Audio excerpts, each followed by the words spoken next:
Hi friends, வணக்கம் and welcome to எங்கள் வீட்டு சமையல். நம்ம இன்றைக்கி வந்து வெங்காயம் இல்லாத சப்பாத்திக்கு ஒரு டேஸ்டியான சைட் டிஷ் பட்டாணியும் உருளைக்கிழங்கும் வச்சு செய்ய போகிறோம். சரி வாங்க வீடியோக்குள்ளே போகலாம். நம்ம ஏற்கனவே சப்பாத்திக்கு சன்னா மசாலா வெங்காயம் இல்லாமல் ஒரு சைட் டிஷ் போட்டிருக்கோம். அதே மாதிரி இன்றைக்கி வந்து பட்டாணியை வச்சு ஒரு சைட் டிஷ் போடுறோம். இப்போ வந்து பட்டாணி வந்து உங்களுக்கு ரொம்ப சீசனாக இருக்கனால விலை கம்மியாக இருக்குது. அது ஹார்ட்டுக்கு நல்லது, உங்களுக்கு ப்ரெஷரையும் உங்களுக்கு கம்மி பண்ணும். அந்த பட்டாணியையும் உருளைக்கிழங்கையும் வச்சு பூரி சப்பாத்தி ரொட்டி இதுக்கெல்லாம் உள்ள வெங்காயம் இல்லாமல் ஒரு சைட் டிஷ் பண்ண போகிறோம். நம்ம வந்து 1/4 கிலோ அளவு உருளைக்கிழங்கும் 1/4 கிலோ அளவு பச்சை பட்டாணியும் எடுத்துப்போம். அதுக்கு 3 பெரிய தக்காளி எடுத்து பொடியாக நறுக்கிக்கணும். உங்களுக்கு இந்த மாதிரி ஃபுட் ப்ராசஸர் இருந்துச்சுன்னா நீங்கள் குட்டியாக அந்த மாதிரி ஸ்மாஷ் பண்ணிக்கலாம், அப்படி இல்லைன்னா பொடியாக நறுக்கிக்கோங்க. ஸோ இந்த மாதிரி பொடியாக நம்ம நறுக்கிட்டோம் அப்படின்னா வதங்குறது வந்து ஈஸியாக வதங்கிடும். தக்காளி அறுத்த பிறகு 3 பச்சை மிளகா, ஒரு 6-7 முந்திரி பருப்பு, ஒரு துண்டு இஞ்சி, இதை மட்டும் நீங்கள் மிக்சியில் போட்டு அரைச்சி எடுத்துக்கோங்க. ஒரு பேனில் எண்ணெய் விட்டுட்டு நீங்கள் பிரிஞ்சி இலை, 2 கிராம்பு, ஏலக்காய் 2, பட்டை ஒரு பீஸு, பெருங்காயம் இதெல்லாம் போட்டு தாளிச்சிக்கோங்க. ஜீரகமும் சேர்த்துக்கோங்க. இதோட அரைச்ச பச்சை மிளகாய், இஞ்சி, முந்திரி பருப்பு அந்த பேஸ்ட்டும் சேர்த்துக்கோங்க. இப்போ மஞ்சத்தூள் ஆட் பண்ணிக்கோங்க. இந்த பச்சை வாசனை போன பிறகு தக்காளி ஆட் பண்ணிக்கோங்க. இது வந்து நல்லா வதங்கணும்.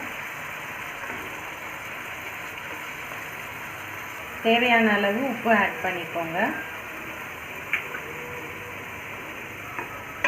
இப்போ வந்து நல்லா எண்ணெய் பிரிஞ்சு வந்துடுச்சு. நெக்ஸ்ட் வந்து நம்ம மிளகாத்தூள் 2 ஸ்பூன் சேர்த்துக்கலாம். சிம்மில் வச்சுக்கோங்க, ஏன்னா வந்து மிளகாத்தூள் போட்டால் சம்டைம்ஸ் வந்து அப்படி தீஞ்சு போகிற மாதிரி ஆகும். அடுத்து கொரியாண்டர் பவுடரும் 2 ஸ்பூன் சேர்த்துக்கோங்க. அடுத்து கடலை மாவும் 1 டேபிள் ஸ்பூன் வந்து சேர்த்துக்கோங்க. இந்த கடலை மாவு வந்து திக்காக்குறதுக்காக, கிரேவி நல்லா திக்காக வரணுன்றதுக்காக நம்ம சேர்க்குறோம். இது வந்து அந்த பச்சை வாசனை போக நல்லா இப்படி வதக்கிக்கோங்க. பச்சை வாசனைலாம் போன பிறகு நம்ம வச்சுருக்க 1 கப் பட்டாணி, பச்சை பட்டாணியை இதில் சேர்த்துக்கலாம்.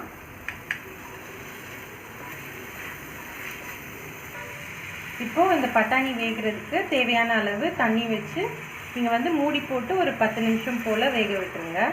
இப்போ வந்து 10 நிமிஷம் ஆயிடுச்சு. நம்ம வந்து பட்டாணி வெந்துருச்சான்னு பார்த்துருவோம்.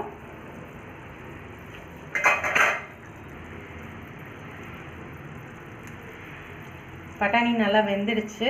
அடுத்து வந்து 1/4 கிலோ போல் உருளைக்கிழங்கை நாங்கள் வேக வச்சுருக்கோம். அதை வந்து நீங்கள் அப்படியே உதுத்து விட்டுடலாம்.